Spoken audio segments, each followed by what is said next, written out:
Assalamualaikum warahmatullahi wabarakatuh. Salam sejahtera bagi kita semua. Alhamdulillah pada kesempatan kali ini kami dari kelompok persediaan akan mempresentasikan materi berikut ini. Saya Fidela Triwardiana akan menjelaskan materi berikut ini. Pengertian persediaan.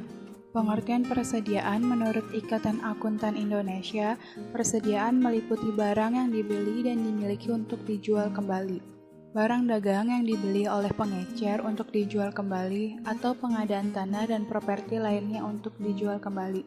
Persediaan juga mencakupi barang yang diproduksi atau barang dalam penyelesaian yang sedang diproduksi oleh entitas, serta termasuk bahan serta perlengkapan yang akan digunakan dalam proses produksi.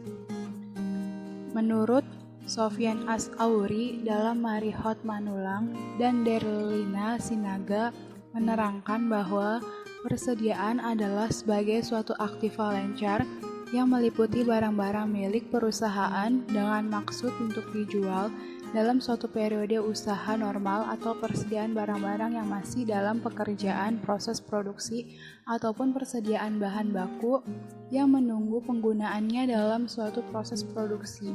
Kesimpulannya, persediaan meliputi barang yang dimiliki perusahaan pada saat tertentu dengan tujuan untuk dijual atau dikonsumsi dalam siklus operasi normal perusahaan. Berikut pemeriksaan akuntansi persediaan. Pengertian pemeriksaan akuntansi persediaan atas persediaan atau audit persediaan adalah merupakan bagian dari aset perusahaan. Pada umumnya nilainya cukup material dan rawan oleh tindakan pencurian ataupun penyalahgunaan. Oleh karena itu, biasanya akun persediaan menjadi salah satu perhatian utama auditor dalam pemeriksaan atas laporan keuangan perusahaan. Detektif Kurniasi akan menyampaikan materi berikut ini. Tujuan audit atas persediaan.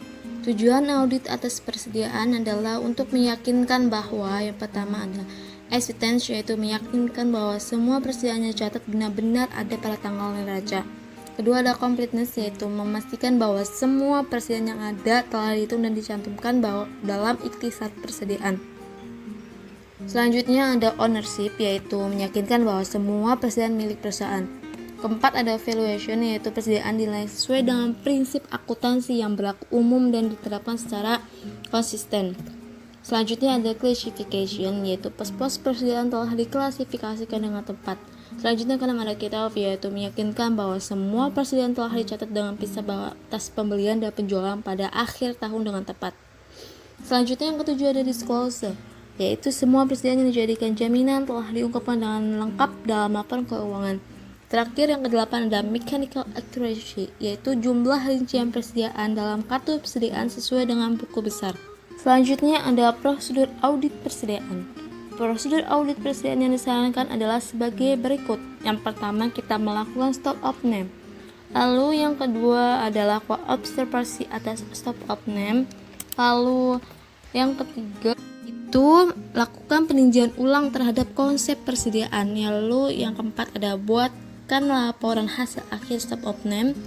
Lalu selanjutnya ada adjustment persediaan, dan terakhir yaitu periksa apakah penyajian persediaan di laporan keuangan sudah sesuai dengan prinsip akuntansi yang berlaku umum di Indonesia atau SAK. Saya Hera Herdiana, saya akan menjelaskan mengenai studi kasus berikut ini. Studi kasus atas persediaan pada PT Seroja. Di sini terdapat data persediaan pada PT Seroja per 31 Desember 2016 dan per 31 Desember 2015. Pada tanggal 31 Desember 2016, persediaan barang dagangan adalah 70.375.000, sedangkan persediaan barang dalam perjalanan 5.125.000. Maka total persediaan barang dagangan pada tanggal 31 Desember 2016 adalah 75.500.000. Per tanggal 31 Desember 2016, persediaan barang dagangan 65.625.000.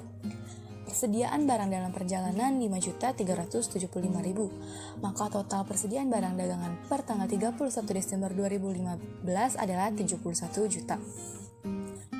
Kesalahan-kesalahan berikut terdapat di dalam catatan perusahaan yang ditemukan adalah: yang pertama, sebuah inventaris toko dengan harga perolehan 750.000 yang diterima pada tanggal 29 Desember 2016 karena kehilafan dimasukkan ke dalam persediaan barang dagangan per 31 Desember 2016. Yang kedua, sebuah faktur pembelian barang dagangan dengan harga 300.000 bertanggal 29 Desember 2016 telah diterima dan dicatat oleh perusahaan ke dalam rekening persediaan barang dagangan per 31 Desember 2016. Tetapi barang dagangan itu baru diterima pada tanggal 4 Januari 2017. Yang ketiga, sebuah faktur pembelian barang dagangan dengan harga 475.000 bertanggal 26 Desember 2016 saat diterima oleh perusahaan pada tanggal 31 Desember 2016.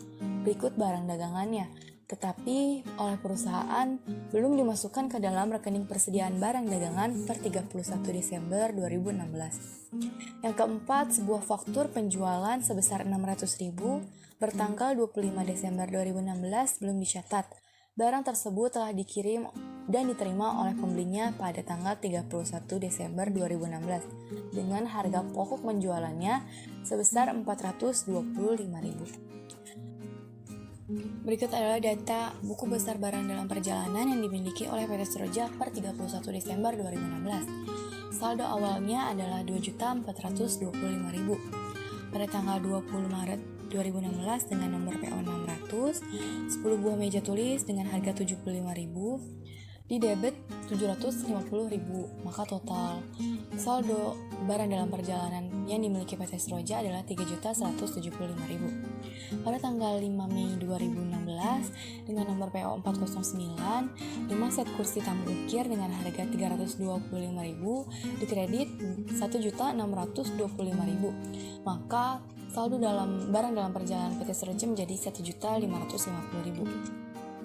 Pada tanggal 30 November 2016 dengan nomor PO 610, 12 set kursi makan dengan harga 300.000 di debit 3.600.000, maka total saldo PT Seroja adalah 5.150.000. Pada tanggal 23 Desember 2016 dengan nomor PO 612, 4 set kamar tidur dengan harga 181.250 di debit 725.000, maka saldo PT Seroja menjadi 5.875.000. Pada tanggal 28 Desember 2016 dengan nomor PO 600, 10 buah meja tulis dengan harga 75.000 dikredit 750.000, maka total saldo barang dalam perjalanan PT Seroja menjadi 5.125.000. Kebijakan perusahaan terhadap persediaannya sebagai berikut. Yang pertama, persediaan dicatat dengan menggunakan metode perpetual. Yang kedua, syarat pengiriman dan penerimaan barang menggunakan FOB destination. Yang ketiga, jurnal penyesuaian yang diusulkan oleh auditor sudah disetujui oleh perusahaan. Kertas kerja persediaan PT Seroja.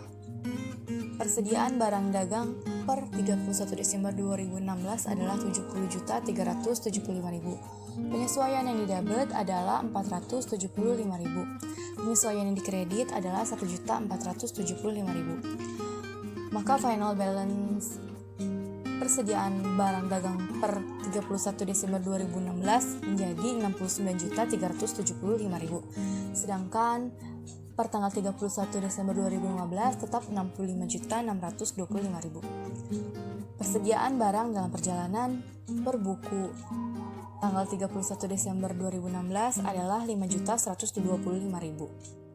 Penyesuaian yang didebit adalah 300.000, penyesuaian yang dikredit adalah 475.000. Maka final balance persediaan barang dalam perjalanan per tanggal 31 Desember 2016 menjadi 4.950.000. Sedangkan balance per tanggal 31 Desember 2015 tetap 5.375.000. Total per buku 31 Desember 2016 adalah 75.500.000. Sedangkan final balance per tanggal 31 Desember 2016, persediaan barang dagang adalah 74.325.000.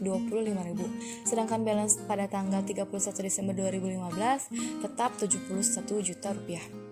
Barang dalam perjalanan dengan nomor PO 610 tanggal 30 November 2016 membeli 12 set kursi makan dengan jumlah 3.600.000. Yang kedua dengan nomor PO 612 pada tanggal 23 Desember 2016 membeli 4 set tempat tidur dengan harga 725.000. Maka total persediaan barang dalam perjalanan adalah 4.325.000. Jurnal penyesuaian. Pada tanggal 29 Desember 2016, inventaris kantor pada persediaan barang dagangan dengan saldo 750.000. Yang kedua, 29 Desember 2016, persediaan dalam perjalanan pada persediaan barang dagang sebesar Rp300.000. Yang ketiga, pada tanggal 31 Desember 2016, persediaan barang dagang pada kas atau hutang dengan saldo Rp475.000. Yang keempat, 31 Desember 2016, piutang dagang pada penjualan dengan saldo Rp600.000. Yang kelima, 31 Desember 2016, harga pokok penjualan pada persediaan barang dagang dengan saldo Rp425.000. Baik, untuk kesimpulan dari presentasi yang kami sampaikan yaitu persediaan meliputi barang yang dibeli dan disimpan untuk dijual kembali. Misalnya, barang dagang dibeli oleh pengecer untuk dijual kembali atau pengadaan tanah dan properti lainnya untuk dijual kembali. Persediaan merupakan bagian dari aset perubahan yang nilainya cukup material dan rawan oleh tindakan pencurian ataupun penyalahgunaan. Oleh sebab itu, akun persediaannya adalah salah satu perhatian auditor dalam pemeriksaan atas laporan keuangan perusahaan. Terima kasih atas perhatiannya, kurang lebihnya mohon maaf. Demikian akhir presentasi kami. Semoga bermanfaat untuk kita semua. Wabillahi taufiq wal hidayah. Wassalamualaikum warahmatullahi wabarakatuh.